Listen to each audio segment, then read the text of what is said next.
ඔකට නැටුම් පුරුදු කෙරුවේ පුතා තානම් කියලා නෙමෙයි. ශ්‍රීලා තානම කියලාද නැටුම් පුරුදු කෙරුවේ. ඒක ශ්‍රී ලංකා පොලිසියට තිබ්බනම් මහත්තයා කූතාණ්ඩියාගේ ගතිය ශ්‍රී ලංකා පොලිසියට තිබ්බනම් මෙච්චර අපරාධකාරයෝ නැහැ. ඇමරිකාවේ එකාලට නැති මානව හිමිකමක් ගෙනල්ලා ශ්‍රී ලංකා පොලිසියට රින්ගාපු එකේ කරුමේ ප්‍රතිසන්දිලා තියෙන්නේ මහත්තයා. ඔව් හොරාව ගෙනල්ලා පුටුවේ තියලා ඉවලා සුදු මහත්තයා උඹ ගත්තද? එහෙම නේද මහත්තයා අහන්න තියෙන්නේ? ඔව් ඔව්. එහෙම තමයි අහන්න තියෙන්නේ. සුදු මහත්තයා උඹ මේ කිව්ව දූෂණය කෙරුවමද? මහත්තයාට පිස්සුද? අය මං එහෙම කරනවද? මං තිරිසනෙක් කියන්නේ. අතාරින්න වෙනවා. ඒ ක්‍රමයට හැදිලා මතකද සංජීවට වෙඩි තිබ්බ උසාවියේ සංජීවට වෙඩි තියලා ඒ වෙඩි කරුවාගේ ෆොටෝ එක තමයි අන්තර්ජාලයට. ලංකාවේ ගෑනු කුලප්පු වුණා කියන්නේ. ඔව් ලංකාවේ ගෑනු සමූහයක් කුලප්පු වෙලා අනේ පව් එයාව අත්අඩංගුවට ගන්න එපා, හිරේ දාන්න එපා, දඬුවම් කරන්න එපා, හදා ගන්න පුළුවන් නේ. බැරි නම් අපිට දෙන්න අපි හදා ගන්න. කුණ්ඩලකේ නූගත් කුණ්ඩලකේසී කුලප්පු වෙච්ච එක පුදුමයක්ද මහත්තයා? කුණ්ඩලකේසීගේ චරිතය මෙච්චර උගන්නාපු රටේ බෞද්ධ කියලා මේ හැදීගෙන වැඩිගෙන තැනීගෙන ආපු දියුණුයි කියලා අධ්‍යාපනය ලබන ලෝකයේ මෙවුන් තවත් කුණ්ඩලකේසිකත් එහාන. අපි කොහෙද? අපි නිරයමයි. කුණ්ඩලකේසී වසී වෙච්ච නිසාවෙන් අතාරියේ නෑ උත්සාහය. කුණ්ඩලකේසී දුවගෙන එනවා පහලට. එනකොට අම්මයි තාත්තයි ඉන්නවා. වැටෙනවා අම්මයි තාත්තයි ගාව. මට මේ බණ පොත කියවනකොට චිත්‍රයක් පේන්නේ. කුණ්ඩලකේසී වැටිලා අම්මයි තාත්තයි දිහා බලාගෙන විලාප කියනවා. මගේ කසාද බඳින වයස තියෙන්නේ. ඔයාලා කිසි සැලකීමක් කරේ නැහැ. ආම් පාරේ ගෙනියනවා ලස්සන කොල්ලෙක්. ඒ කොල්ලාව මැරුවොත් මම සියදිවි නසාගෙන මැරෙනවාද? මට ඒකා හැරගෙන මිනිහෙකුත් ඕනේ. ඒකාද ගෙනත් දුන්න නැත්තම් මම මැරෙනවාමයි. වල්ගම මෙහෙම තරයේ හිටපු එකීලා නැද්ද? ඌ හැරවෙන එකෙක් එපා මට කියලා. මව්පියෝ විරුද්ධ වෙද්දි පැනලා ගියේ නෑ. පැනලා ගියා. ජාතිය බැලුවෙත් නෑ, කුලේ බැලුවෙත් නෑ, ගෝත්‍රය බැලුවෙත් නෑ, දැන උගත්කම් බැලුවෙත් නෑ. ඇහැට කනට පේන්න හිටියා. ගියා යක්. කී දෙනෙක් ඉන්නවද පුතේ අතරමං වෙලා? පෙරදිලා, දුක් විඳිලා, අදටද නෑකම් නැති. ඇස්සල්ලා බලන්නකෝ. කුණ්ඩලකේසී තරයේ හිටියා. අම්මයි අප්පච්චි දෙන්නට එකම ළමයා ඉන්නේ. දන්නා තරම් කිව්වා. අඩේ එක හොරෙක්, පල් හොරෙක්, මිනි මරුවෙක්, ස්ත්‍රී දූෂකෙක් එකම දුව වෙච්ච උඹව ඒකට දෙන්න පුළුවන්ද? මස් කඩේට දෙනවා වාගේ. මේක තේරෙන්නේ නැද්ද? නෑ වැරදි නැත්තේ කාගේද? ඕනෑම මිනිහෙකුට වැරදි තියෙන්න පුළුවන්. ඒවා හදාගන්න පුළුවන් නේ. අරන් ඇවිල්ලා හදාගන්න. ගෙනත් දුන්න නැත්තම් මම මැරෙනවද? අම්මා අත මිරිකලා සිටුවරයාට කිව්වා මොනවා හරි කරන්නකෝ කියලා. උණුනාලකිගේ හදවත. මගේ නීතිය නම් වහකාලා මැරියන්. තෝමත්තේ අපි මැරෙන්න. තෝමත්තේ මන් දුක් විඳින්න. මැරෙන්න ඕන නම් මැරියන්. කොයි අම්මද එහෙම ඉන්නේ මෙතන? නෑ හොරාව දීගෙට ගේනවා මේ ඉන්න ගෑනු. දුවට හොරාව දීගෙට ගේනවා මේකි මැරෙයි කියලා. මන් දන්නවා. ඊට පස්සේ පොලිසියේමයි ඉන්නේ. අම්මත් පොලිසියේ තාත්තත් පොලිසියේ මේකිත් පොලිසියේ ඉඳගෙන ඉන්නවා. අරු හිරේ දාන්න හදනකොටම අඬනවා මේ සැරේ සමාව දෙමු සර්. මේ සැරේ සමාව දෙමු කියලා ආයෙත් අර කවම කැඳගෙන යනවා. මට අත්දැකීමක් තියෙනවා බලන්න එකීකට දත් දෙක ගැලවෙන්න ගහලා මිනිහා ලේන්සිය ඔතාගෙන දත් දෙක ගල්කිරියාගම පොලිසියට ඇවිල්ලා පැමිණිල්ලක් දාන්න. ඕයිසි මාත්‍යා මටත් කතා කරුවා. හේතුව චූටි පැටව 3 දෙනෙක් ඉන්නවා මොන්ටිසෝරි වයසේ විතර. එතනින් පල්ලෙහා චූටියෝ. මිනිහව හිරේ දැම්මොත් ගෑණි දරුවෝ ටිකයි අතරමං වෙනවා. අපරාධේ හැටියට නම් දාන්නම ඕන. සීරියස් කේස් එකක් නේ දත් ගැලවීම. දාන්නම ඕන. නමුත් ඕයිසි මහත්තයා සද්භාවයෙන් බලා නීති පොතේ තැනක තියනවා ලියලා සද්භාවයෙන් නම් කම් නැත කියලා. දණ්ඩ නීති සංග්‍රහය මට මතක ඇටියට 89 90 91 92 93 94 95 96 97 98 99 වගන්ති පුද්ගලික ආරක්ෂාවේ අයිතිය තියෙන්නේ. ඕකේ විග්‍රහ කරලා තියෙනවා මිනිහෙක් මරන්නත් පුළුවන් සද්භාවයෙන් බේරන්නත් පුළුවන් සද්භාවයෙන්. සද්භාවයෙන් නම් කමක් නැහැ.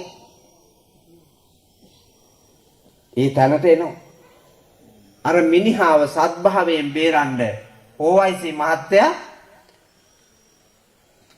මටත් එන්න කිව්වා. මේක විභාග කරලා සාමදාන කරලා යවමු කියලා. ගෑනිත් එක්ක මොන යක්ෂහරු උඩ වෙලා කෑ ගහන පොලිසිය දෙකක් කරනවා. මේක හිරේ දාන්න මේක එක්ක මොහොතක්වත් දීග කන්න බෑ මහත්තයා. මගේ ඇස් දෙකටවත් පේන්න බෑ මේකව. ඒ ගමන මේක අද අපි කූඩුවට කිව්වා. කූඩුවට යවුවා.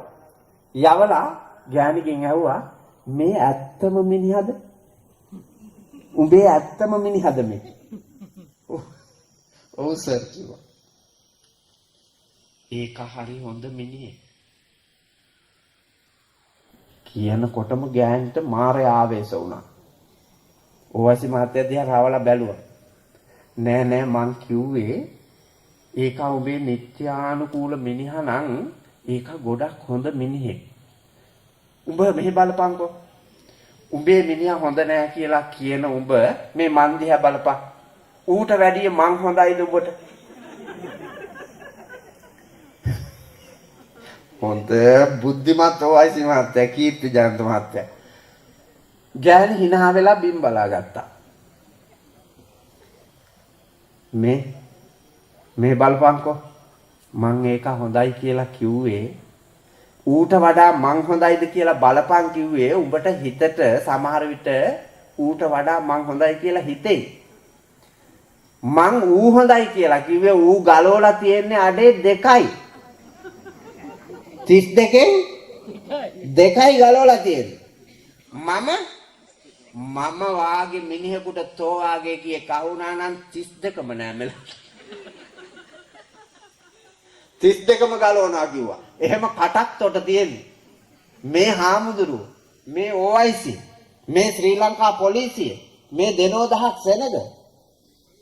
තෝ එහෙම එකේ කට මෙහෙම නම් තෝගේ ගෙදර කොහොමද?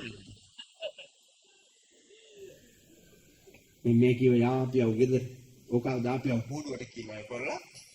සීන්සරෙන් මිනිහත් යවලා දෙන්නම කවදා හරි එනකන් මෙව්ව ගෙන්න අපියව කිව්වා.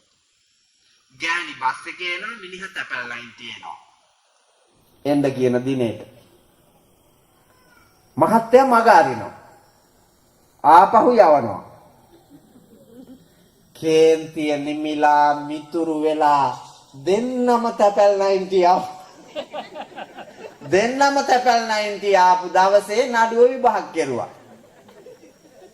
ඒකොල්ල උසාවි දාන්න හදනකොට ගෑණි මහත්තයා මේ සැරේට සමාව දීලා බලමුකෝ. මං කිව්වා නේද? ඔව් ඔව් උඹලා වුණත් එහෙමමයි. ඔව් මට මතක තියෙනවා පුතේ කෙල්ල පැනලා ගිහිල්ලා කුලෙන් අඩුවෙක් එක්ක පැනලා ගියා කියලා මරුණා කියලා 7 දවසට දානේ දුන්නා පැදුරු කොට්ට හිටන් පූජා කරලා. මටත් ආරාධනා කරුවා මං කිව්වා මේ හෙට අනිද්දාරකි බබා අරන් එනකොට ගෙට කැන්දා ගන්න දැන් දන් දෙන්න මං ඔය ජීවත් වෙන උන්ගේ බත් කණ්ඩේ නැහැ මරුණා කියලා. මොකටද බල පින් දෙන්නේ?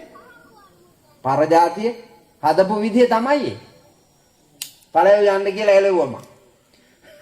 ලොක්කා මැරලා මලගෙදර යනකොට බබා වඩාගෙන ඉන්නවා මහයිකි. ඔව්. මහයිකි වඩාගෙන ඉන්නවා. අපි ගිහිල්ලා බත් කෑවා නම් බෝලා මැරෙන්න හිතෙන්නේ අපිටනේ. මේ කෙලස් බර ලෝකයේ අන්ධයි. කෙලස් බර ලෝකයේ අන්ධයි. ඔබ වහල් වෙනවා අසුරු සැනි හැංගීම් වලට ගිජුව.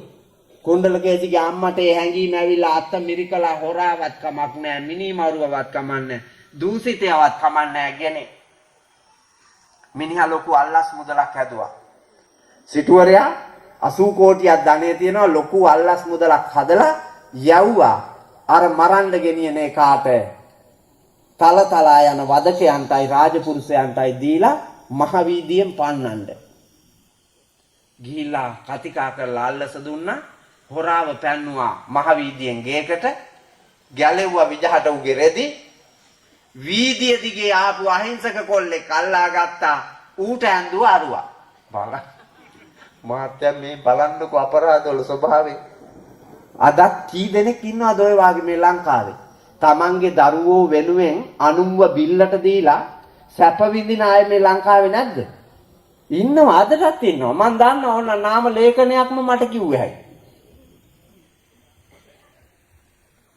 එහෙම කෙරුවා ඒකොල්ලා හොරාට ඇඳුවා සිටු ඇඳු සිටු කුමාරයෙක්ගේ ඇඳුම් අඳලා රවුමෙන් මේ ගෙදරට ගෙනල්ලා ජය මංගල්‍යයක් තියලා කසාද බැඳුවා කුණ්ඩලකේසිට පලන්දලා පුතේ එකම දරුවයිනේ නලල් තලයේ ඔටුන්නේ ඉඳලා මාපටගිල්ලේ මුද්ද දක්වා රන් රිදී මුතු මැණික් සර්වාභරණයෙන් පලන්දවුවා අර කහොරානේ මගුල් පෝරුවේ තියනකොටම මේක වෙවුලන්න ගත්තා මගුල් පෝරුවේදීම හිතනවා මට බෑ මේ දීග කන්න මට සුපුරුදු ජීවිතයක් තියෙනවා මම මරණයෙන් ගැලවිච්ච නිසාවෙන් මේ වෙලාවේ මේකට මූණ දෙනවා මම මේකි මරලා මේක ගත්තොත් මේ ටික මැරෙනකම් මට ඇති මම වෙලාව එනකන් ඉවසනවා කියලා මරණ චේතනාව මානසිකාංගය ආවා දැන් කායිකාංගය තමයි පුරවන්න තියෙන්නේ මානසිකාංගය ඇවිල්ලා දැන් ඒක පෝෂණය කරමින් උපාය හදමින් හොරා දීග කනවා කුණ්ඩලකේති දන්නේ ආදරේ පුතා ඔව් අර ගීතයක් තියෙන්නේ ගාට ගාට ඇවිදින් ඇස් දෙක වහලා hina වෙන්න ආදරේට කොනිත්තලා පෑල දොරින් පැන දුවන්න රැට රැට ඉහින්දර කොඳුර කොඳුර කවි කියන්න පාට පාට පම්පැදුරේ සුදු මටත් ඉඩක් දෙන්න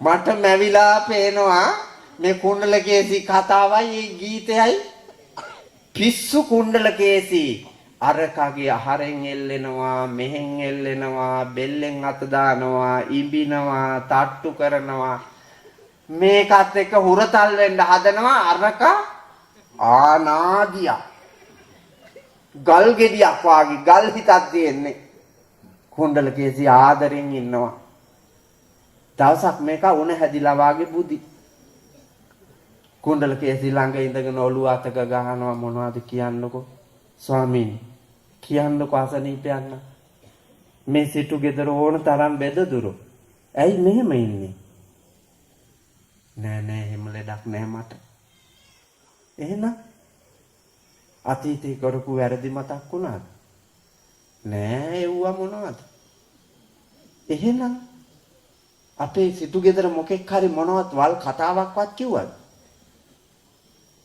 කවුරු මොනවා කියන්නද මේ සිටු ගෙදර එකම බෑ නමන්නේ. එහෙම එකක් නෙමෙයි. එහෙනම් මම බාරයක් වෙලා තියෙනවා. දේවාල කිව්වොත් ගෑනුන්ට පිස්සු වගේ හැදෙනවා. මේ පහුගිය ව්‍යසනේ වෙලාවේ අර සුලි කුණාටුව වෙලාවේ කොළඹ දිහා ගෑනු වගේ කුරුණෑගල පැත්තේ දේවාලයකට ගිහිල්ලා.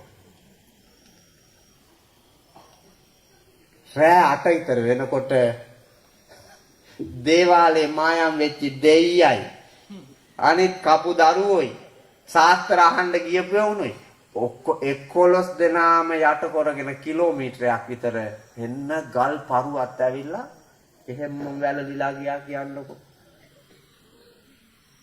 දෙයියා දැක්කේ නෑ කන්ද පැලෙන බව. දේවාලේ තියෙන කන්ද පැලෙන බව දෙයියා දැක්කේ නෑ. කොළඹ ගෑනිට අපලේ දැක්කා ඒක. මෙහෙම ගොන් 70ක් වල්ගම නෑ. මෙහෙම මෝඩ 70ක් වල්ගම නැද්ද? දේවාල පස්සේ යන පෙරේතය භූතය පස්සේ යන බලන්න මිනිස්කමක් හම්බෙලා තියෙන මිනිස්කමට දෙවෙනි මොකක්ද ආයේ තියෙන්නේ? යස්ස ප්‍රේත කුම්භාණ්ඩ භූතයෝ ඉන්නවද මිනිස්කමට වඩා උඩින්? නෑ. සියලු දෙනාම මිනිහට යටින්.